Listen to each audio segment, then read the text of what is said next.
Okay, let's dive right into this explainer. Today, we're exploring a deeply profound and, yeah, maybe a little provocative concept straight from the teachings of Osho. We're unpacking his philosophy of Tantra. Basically, we're tracing the journey from physical intimacy all the way to profound spiritual enlightenment.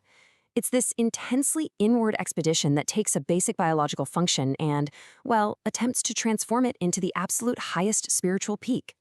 To really set the stage, let's anchor ourselves with this quote for a second. Don't kill sex, transform it into meditation. Right off the bat, that makes it crystal clear what we're actually dealing with today. This isn't some manual for physical intimacy. Not at all. It's a deep spiritual discourse. You see, Osho completely challenges that traditional aesthetic view of just suppressing or killing your desires. Instead, he says we should embrace them, but use them as a direct vehicle to reach ultimate awareness. Section 1. The key to transformation. So, how on earth does a radical shift like that actually happen? Well, the core idea here is that a physical act only transforms into a spiritual one when it stops being just physical. We have to bring entirely new dimensions into the experience. And to do that, we really need to understand two foundational pillars of this philosophy: sajjata, which means awareness, and sakshibhav, the state of witnessing. Basically, it's the practice of experiencing an event with total consciousness, while simultaneously observing yourself experiencing it. I know, it sounds a little paradoxical, right? Being completely in the moment, but somehow stepping outside of it to watch. But these two concepts are literally the master keys you need for the rest of this journey.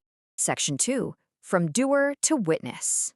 So, the crucial point is making this first major psychological shift. We have to fundamentally alter how we participate in our own lives.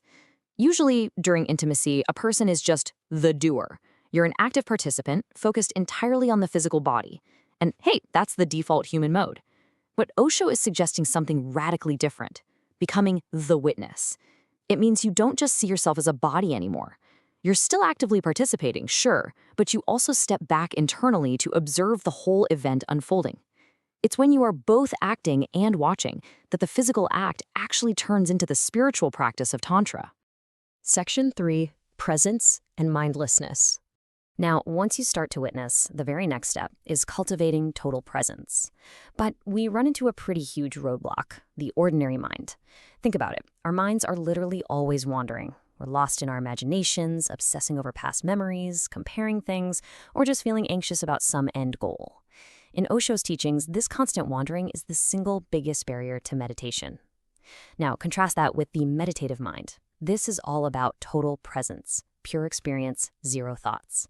If you can actually drop all those wandering thoughts and goals during the physical act, you enter this incredible state of pure, unfiltered experience. It naturally becomes a state of meditation. Let's look at how this builds, because how do you actually achieve that meditative mind in the heat of the moment? Well, it happens through a very specific, practical progression. Step 1, you stop all thoughts and imaginations. Step 2, you feel every single breath and every single touch with absolute awareness. And step 3, you become the silent witness. You live the moment completely without rushing toward any sort of finish line. The underlying message here is profound but simple. Where there is complete awareness, meditation is born. Section 4. Awareness at the peak. As this practice builds incredible momentum, we approach the climax of the physical act. This is the exact point where biology intersects with spiritual awakening. So think about this for a second. What is actually happening to your mind during the peak moment, during orgasm? Normally, humans are entirely unconscious during this climax. The physical sensation is just so overwhelming that the mind essentially blacks out. We completely lose ourselves. But what if you didn't? What if you stayed entirely awake and kept that witness fully engaged? Well, if you manage to stay completely aware, you experience a state known as a man, which translates to no mind. Osho explains that at the exact split second of climax, the mind just stops completely. You enter this incredibly fleeting, perfectly thoughtless state. But because we're usually unconscious, we miss it entirely. Watching this specific fleeting moment with total awareness unlocks a massive door. It literally becomes the gateway to experiencing cosmic peace and ultimately Samadhi. You're taking a moment of profound biological silence and using it to catch a glimpse of the divine. Section 5. Upward movement of energy. Now, it's important to realize this whole process isn't just some mental gymnastics. According to Osho's teachings, it represents a very real physiological and energetic transformation within your body. The key term here is ordwagaman. When you approach intimacy with the attitude of a witness, your sexual energy stops dissipating downward, meaning it isn't just expended and lost into the physical world. Instead, it transforms and begins to rise upward. It elevates you from the mere physical level of the body, raising you toward profound spiritual heights. But listen, raw energy alone just isn't going to cut it. There are few crucial elements you absolutely need to create a truly profound inner silence. You have to infuse the act with prem, which is love, karuna, which is compassion, and man, the deep stillness of music, representing a profound, beautiful silence. Without these softer, deeper elements, the act just remains lust. But when love and awareness finally meet, the physical act dissolves into this deep silence, and that marks the true beginning of your inward journey. Section 6, From Sex to Samadhi.